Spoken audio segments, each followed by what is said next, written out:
Hey gorgeous, and welcome back to Nnalue my YouTube channel. I'm trying to test out this microphone. If you don't watch the video I posted where I talked about the higgy haga I went through to make sure that this mic, I don't know who is that person that is calling this phone. So I'm trying to test the microphone and see if everything is good to go. If I catch this person, I'm trying to make video for you, but this person is calling. Let me catch your face.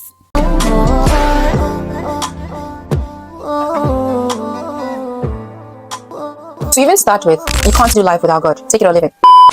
The target audience for this podcast are high-value women, elegant and classy women, and then female leaders and professional settings. I believe you are one, so let's get to it. I made a video where I talked about grooming habits that help you give you that overall polished look. You may want to check up here or here to see that video. I also made another video where I talked about signs that tells that you are really glowing up.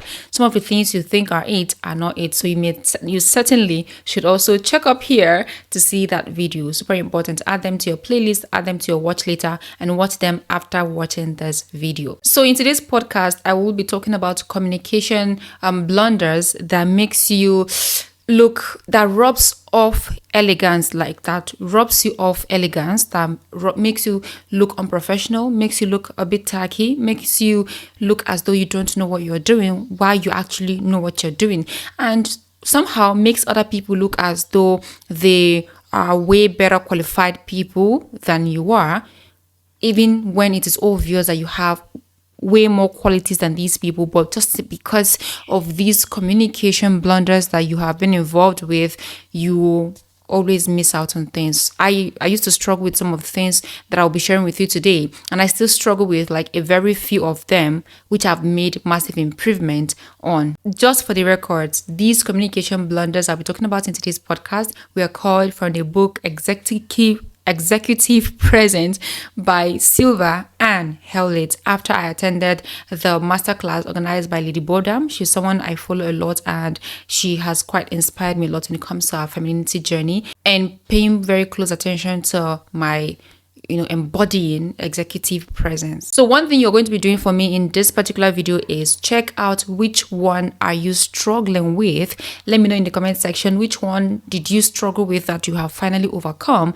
Still let me know in the comment section, and maybe how you were able to overcome them, so that I too will read and other ladies will read and learn as well. So subscribe and let's start. Hey gorgeous, welcome back to Nnalue Ifeoma YouTube channel. I want to say thank you for being a part of our journey. Thank you for already subscribing. Let's delve straight into communication blunders that robs you off of that elegance and makes you look unprofessional, even though you are a professional person and you have all it takes to get the work done. This video, even though it's covering high-value feminine women, professional settings, elegance and classy, it will also be having a touch when it comes to relationships, with intimate relationships especially, but also relationship with other people. So number one thing on my list is crying. When you cry, in this case, when you cry in public, people see you as a woman who lacks emotional intelligence. Yeah, I used to have this struggle. I remember in the past when I was much younger than now, I used to have this thing that when I share my story with people, I end up bawling my eyes out. This in turn, I feel it makes people feel more, become more, show empathy to me, or I felt it was like my way of trying to draw people into my story to really understand the depth of what I went through or how I was feeling. But at the end of the day, it only made me look embarrassed. It only made me look oversharing, like I was oversharing even to people who were not supposed to like get hold of this side of me. It is super important that when you share your story, you don't have to share everything, right? But when you share your story, even as emotional or as painful as it can be, you may want to cry, but don't bawl your eyes out. There are women whom I've seen in podcasts, sat down in podcasts, share their stories, their painful stories, and then at the end of the day, you see them drop a tear or two, and they immediately try to get hold of themselves. That doesn't mean that in that aspect, it really shows your level of composture, your level of being put together, your level of handling everything under control, even if that it's one of the most painful things you had to go through, but not people really don't care that much. You only let yourself down. So when in a communication, maybe in a social gathering or in a dating scene or in a professional setting, you are talking, you're having this conversation, this person, at the end of the day, you let yourself bawl your eyes all out, crying and even maybe sniffing your nose, and you have all these things coming out of you. There's something that has to be done there. Yeah. In professional settings or in the world in general, when men cry in public, it is being interpreted as them showing empathy. Oh, men hardly cry. Men don't cry, as the society tells us, right? So whatever makes a man cry in public shows that this man has really been touched by the infirmity or by whatever situation that he's trying to express himself in, right? Or something he's trying to show concern about. But when a woman does the same thing that man does in the public, it shows lack of emotional intelligence, although men don't go out in public bawling their eyes out. Number 2 is breathlessness and visible trembling. This is one of the things I've encountered with some brothers. It was one of the things that really made me dominate the conversation years ago. Some brothers who want to talk to you, they don't have the nerves to talk to you. And while they're talking to you, it's as though they don't have breath. They are speaking very fast. They are grasping for air and they are trembling.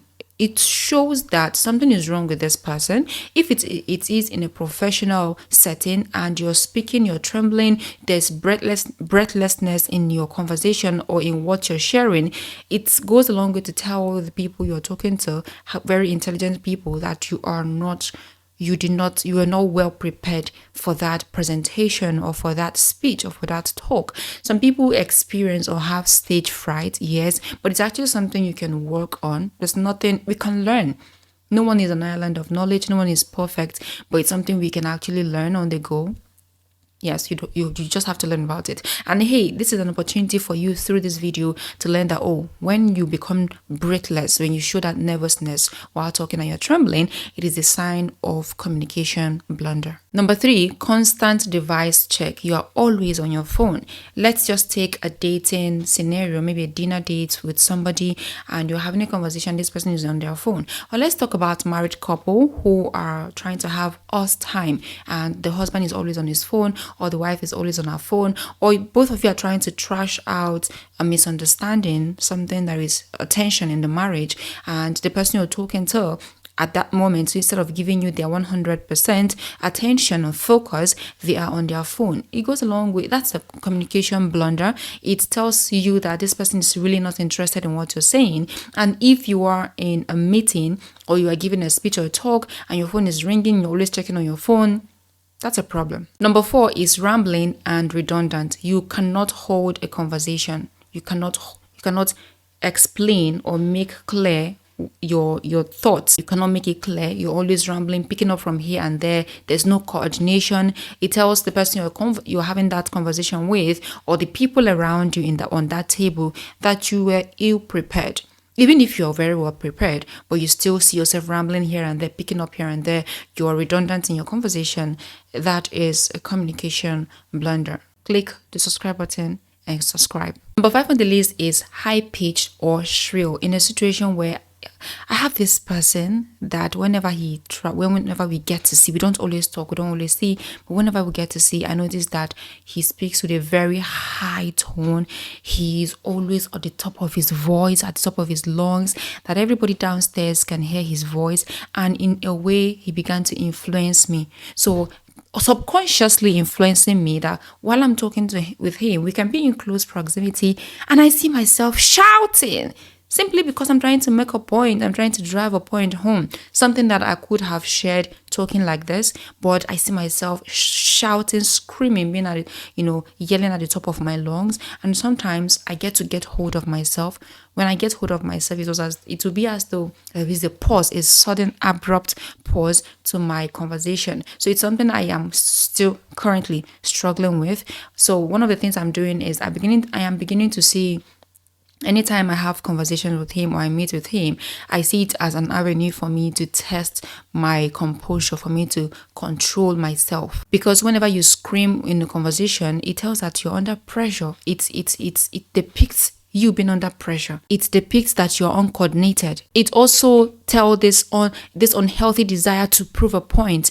If you're fighting so hard to prove a point, then it tells that there is no point to prove in the first place, or maybe the point you're trying to prove is not solid. 6, over-reliance on notes and props. Whenever you find yourself in a situation trying to be over-prepared for a presentation or for a session, it goes a long way to tell these people that you are not really well versed in that area. You're not a master in that area. You're trying to lay your hands on things you can get to put together so that you can prepare and prove yourself. When I first started coaching, it was one of the things I had to struggle with. I found myself trying to, because I want to give value more than the resources people commit to the coaching at the Prindman, I find myself trying to prepare so much and relying so much on my notes, on my props, on my presentations. But along the way, when I found out that it is not doing me well, it is rather giving off a sign, a non-verbal communication or signal to the person that I'm dealing with that maybe I'm trying to prove a point, my message begin to lose its power. So over the years, I learned intentionally to make of course, prepare my PPTs, prepare my notes, but let me speak. While speaking, I will not be totally depending on my notes. 7 on my list is boredom or foot tapping. What's the point when you're talking to somebody, you're tapping your foot or you're carried away? It doesn't make any sense. And lastly, which is for me very important, is failure to establish eye contact. This is the area where I used to dominate brothers. I remember if you're a brother, if I notice that you are a shy brother, and I sincerely don't really like you, like not that I don't like you as a person, just that I'm not seeing myself maybe giving a relationship a try with you, and you're trying to talk to me,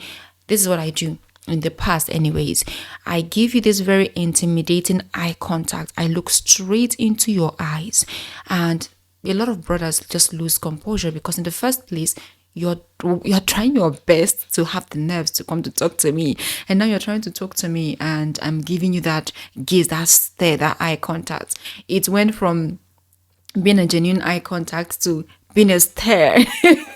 And looking back to those days, I could see how childish I was, even though I was feeling funky at that time, thinking that I know a lot of things. But that's the beauty of growth.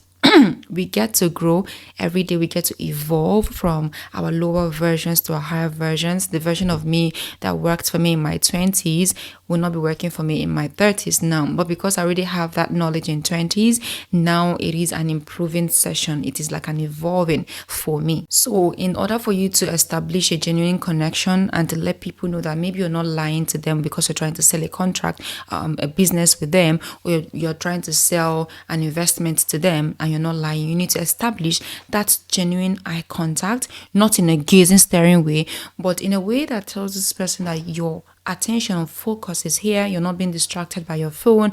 You are not trembling. You're not shaking. You're not shouting. That you are here 100% giving them, selling to them this value that will benefit the individuals involved. So these are the 8 communication blunders I was able to glean through from the book Executive Presence. Now, how will you be able to solve these blunders? Before I share you the tips on how to solve these blunders, I would like to encourage you one more time to click on the subscribe button and share this video. Let me know your thoughts in the comment section. Which of these ones are you currently struggling with? The video just right after this, I am going to be sharing with you tips on how to overcome these communication blunders that will help you add to your looking polished, speaking eloquently and articulately. So click on the next video right after this to see that.